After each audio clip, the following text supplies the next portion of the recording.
Every decision, every edge case, every question, your team brings it all to you. And you've probably told yourself they just need more training or that you haven't documented things well enough, but neither of those are the reason why your team keeps coming back to you.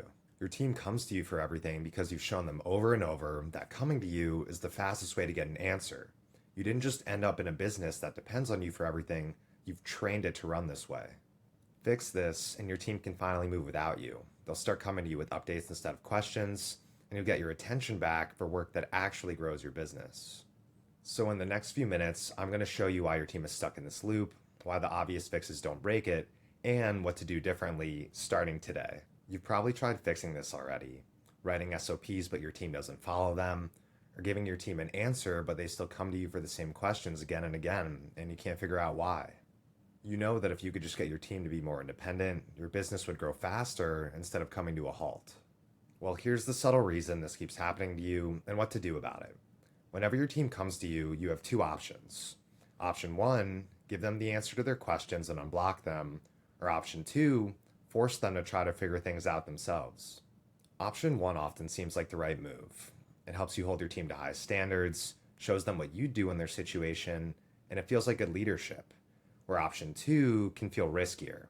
If you're not guiding your team, they may make wrong decisions, they may make mistakes, and getting them to take the right action can often take longer than if you had just given them the answers right off the bat. But this is a trap. Every time you give your team answers, you're rewarding them for coming to you with questions.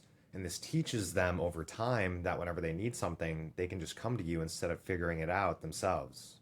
Each answer you give them ingrains this behavior more and more until eventually they're coming to you for everything. So instead, you want to go with option two, forcing your team to figure things out themselves.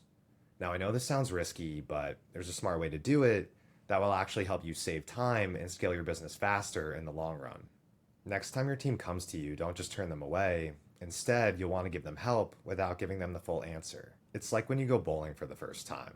When you're first learning how to bowl, you don't really know what you're doing, so you're probably throwing a lot of gutter balls and missing pins.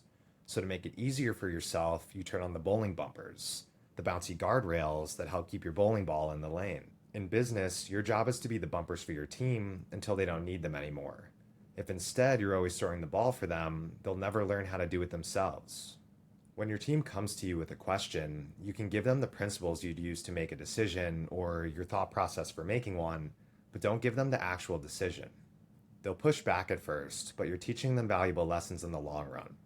When you do this, it'll take longer at first, but each time it'll get a little quicker, until eventually they're self-reliant and rarely coming to you at all. Now, you might be thinking your team just isn't ready for this, but here's the thing.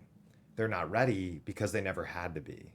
As long as you keep giving them all the answers, there's no reason for them to develop their own judgment. Readiness isn't something you wait for, it's something that's developed over time. And yes, your team will make mistakes as they learn, but you can reduce the risk by having them start off making small decisions and then giving them less guidance as they work their way up to bigger decisions. And when mistakes do happen, use this as an opportunity to teach them. Why did they make the decision they did? What would they do differently next time? This teaches them your thought process and shows them that small mistakes are okay. So that way in the future, they'll act faster instead of freezing up and coming back to you.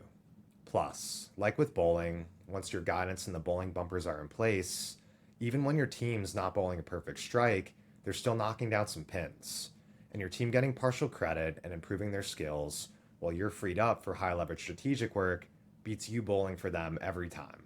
Like one founder I worked with who runs a SaaS company in the Amazon seller space. This founder had an employee working customer support who would constantly come to him with questions. At first, the founder would answer his employees' questions, resolve the problem, and get back to work. But over time, this started to wear on him. The number of questions the founder was getting was seeming to increase, not decrease, and he knew he needed to do something about this. So the next time the customer support rep came to him and asked about their refund policy for a specific scenario, he didn't just answer his rep's question. Instead, he talked through the scenario with him, answering his questions with more questions. What's your read on the situation? What would you do in this scenario? Why?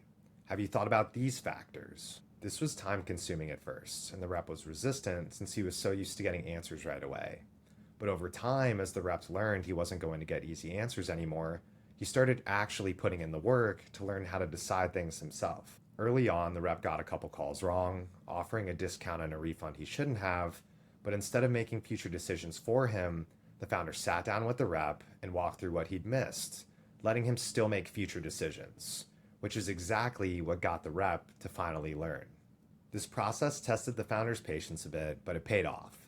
The rep became self sufficient, stopped coming to him for every decision, and this freed up the founder to focus on higher leverage work only he could do, like competitive positioning, new pricing tiers, work that actually moved his revenue. That shift from answering to teaching is the whole thing, and you can start doing it today with one small change. The next time someone on your team comes to you with a question, before you answer, stop. Ask them, what would you do? Make them come to you with a proposed answer instead of just a question.